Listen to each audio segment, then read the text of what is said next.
नमस्कार दोस्तों। गणित कक्षा 10 बोर्ड परीक्षा 2022 के लिए चैप्टर 2 बहुपद से महत्वपूर्ण सवाल जो कि परीक्षा की दृष्टि से महत्वपूर्ण था। मैं सिर्फ जो तरीका होता है कि किस तरीके से प्रश्नों को हल किया जाता है वो लिख रहा हूँ। पूरा प्रोसीजर के लिए मैंने अपने चैनल पे कक्षा 10 की एक प्लेलिस्ट बना रखी है जिसमें सभी चैप्टर्स के वीडियो अपलोड कर रखे हैं। दोस्तों पूरा समझने के लिए उन वीडियो को देखें। यह मैं पहले सारांश के तौर पर याद करने का जो तरीका है वो बता रहा हूँ। जो पहला क्वेश्चन है उसमें है पी एक्स को जी एक्स से भाग देकर क्यू एक्स और आर एक्स ज्ञात कीजिए। यहाँ प्रोसीजर ये है कि विभाजन एल्गोरिथम का जो प्रयोग करना है हमें, वही भाग का प्रक्रिया। नियम नंबर प्रश्न नंबर 2, कोई द्विघात है तो उसके शून्यांक ज्ञात कीजिए और सत्यता की जांच कीजिए। और तीसरा प्रश्न जो बहुपद के बनता है वो है कि यदि शून्यांकों का योग और गुणनफल दिया जाए तो बहुपद कैसे ज्ञात करते हैं। तो दोस्तों बिना विलंब के पहला क्वेश्चन हल करते हैं।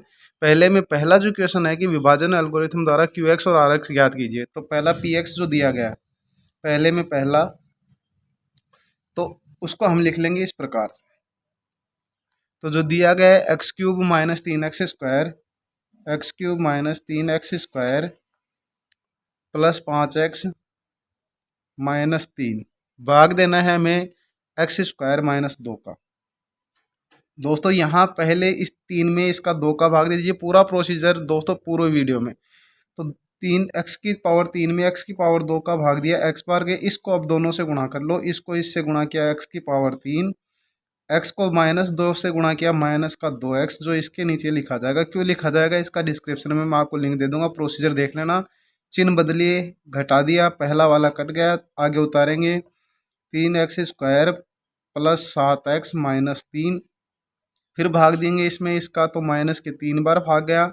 इसमें इसका x² कट गया, माइनस का 3 बचा, माइनस के 3 को दोनों से गुणा कर दिया तो माइनस का 3x², माइनस के 3 को -2 से गुणा किया प्लस के 6। चेंज कीजिए, चिन्ह बदलिए, माइनस माइनस प्लस हो गया है, ये माइनस रहेगा तो 7x माइनस माइनस ये प्लस माइनस के 9, माइनस के 3 माइनस के 6 माइनस के 9। तो ये तो हमारा आ गया भागफल और ये हमारा आ गया शेषफल, जिसको हम कह सकते हैं आर एक्स और ये क्यू एक्स। दोस्तों क्लियर पहला क्वेश्चन। इसी में जो सेकंड क्वेश्चन है वो ये है कि दिया गया जो बहुपद है उसको लिख लीजिए। 2t4 plus 3t3 minus 2t² minus 9t और -12। इसमें जो भाग देना था वो देना था t² माइनस 3 का।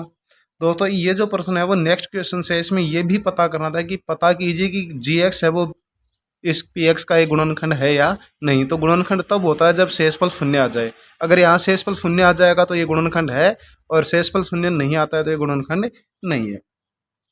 इसमें फिर इसका भाग दे दीजिए। तो 2 तो ऐसे कैसे आगे, 4 घात है, यहाँ 2 घात है तो 2 घात बच गई। अब इसको इन सब से गुणा कीजिए। तो पहला पद तो ये आ जाएगा 2t4, 2 को 3 से गुणा किया 6t² आएंगे जो कि इसके नीचे लिखे जाएंगे माइनस के 6t²।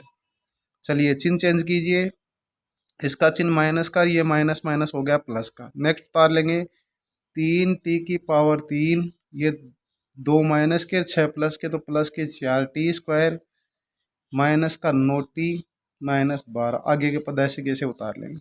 फिर नेक्स्ट यहाँ देखिए 3 घात है, यहाँ 2 घात है तो यहाँ घात बच गई प्लस के 3t, प्लस के 3t। देखिए 3 2 1 घात बच गई, 3 ऐसे कैसे रह गए। तो 3t² की क्यूब, इसको इससे गुणा कीजिए। 3 को 3 से गुणा किया माइनस के 6t, तो माइनस के माइनस के 9t। 3 को 3 से गुणा किया माइनस के 9t। आपका कंप्लीट हो गया। 2 पद आ गए, 2 पद ही लेने थे, माइनस और माइनस माइनस प्लस। पहले वाला फिर कट गया, इसमें कटा था जैसे ही।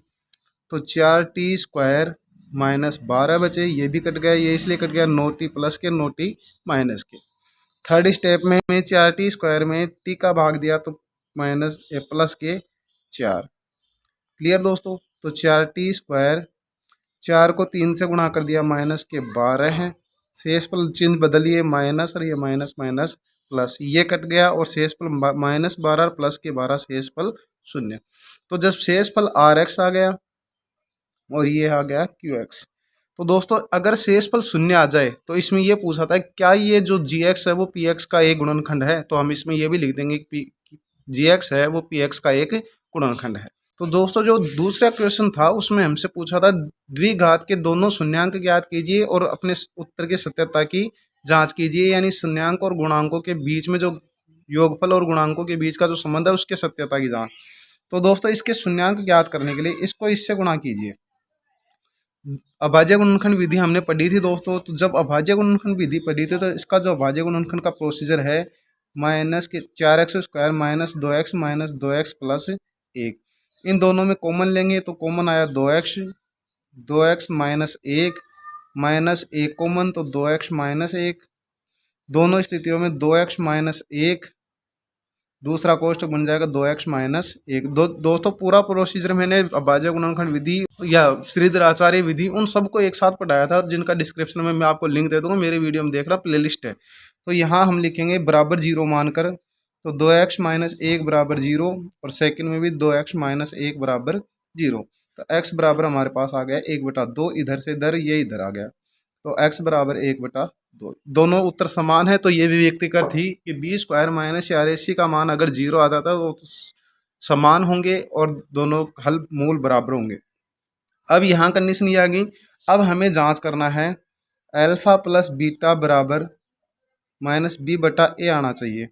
तो दोस्तों यहाँ अल्फा और बीटा, तो अल्फा का मान पहला मूल दूसरा मूल, तो 1/2 प्लस 1/2 बराबर -b यानी 4 है, तो -4/a का मान 4। अब यहाँ जोड़ लीजिए दो, तो आधा प्लस आधा 2, 1 प्लस 1 बराबर 1, अर्थात 2/2 बराबर 1, तो दोनों तरफ 1 बराबर 1, तो एक तो ये सिद्ध हो गया योगफल। फिर दूसरा रूल था अल्फा गुणा बीटा बराबर c/a, तो अल्फा 1/2 गुणा 1/2 बराबर c का मान 1 और a का मान 4, तो यहाँ भी 1/4 1/4, तो ये हमारे सत्यता की जांच होगी, इसको बोलते हैं सत्यता की जांच। तो दोस्तों हमारा ये क्वेश्चन हल हो गया। नेक्स्ट क्वेश्चन इसी में दिया गया था 4u² प्लस 8u, इसमें तीसरा पद जो c का मान है वो 0 मानकर हल करना है। तो दोस्तों यहाँ देखिए दोनों में कॉमन 4u है, तो 4u कॉमन आने की वजह से u प्लस 2 बचे बराबर 0 मान लीजिए, तो 4u बराबर 0, तो u बराबर 0, एक तो u का यह आ गया, दूसरा u आ गया u प्लस 2 बराबर 0, तो u बराबर -2। तो ये तो दो हो गए हमारे पास मूल। अब मूल ज्ञात करने के बाद में हमें सत्यता की जांच करनी है, तो अल्फा प्लस बीटा बराबर -b/a आना चाहिए। तो अल्फा का मान 0, बीटा का मान -2 बराबर -b यानी 8 माइनस के 8 और a का मान 4, तो -2 बराबर -2, इसमें इसका भाग दे दिया। एक पहला तो ये सिद्ध हो गया। दूसरा देखिए अल्फा गुणा बीटा यानी अल्फा गुणा बीटा बराबर c/a आना चाहिए, तो अल्फा का मान 0, बीटा का मान -2 बराबर c का मान मैंने आपसे पहले कहा था 0/a का मान 4, तो 0 बराबर 0। तो ये होगी आपकी सत्यता की जांच। दोस्तों मैं यहाँ पूरा एक्सप्लेनेशन नहीं बता रहा, यहाँ सिर्फ प्रोसीजर बता रहा हूँ कि आपको इस प्रश्नों को इस प्रकार से हल करना है। तीसरे नंबर का क्वेश्चन है शून्यांकों का योग बराबर √2 और गुणनफल 1/3 है। तो दोस्तों द्विघात ज्ञात कीजिए। आपसे ये पूछा था शून्यांकों का योग √2, तो हम जानते हैं अल्फा प्लस बीटा बराबर -b/a। दोस्तों क्लियर कीजिए, अल्फा प्लस बीटा बराबर -b/a, तो √2 बराबर -b/1 मान लेते हैं, क्योंकि हमेशा a का मान 1 होगा। अब यहाँ -b बराबर √2, अब b बराबर आ गया माइनस का √2, ये तो आ गया दोस्तों b का मान।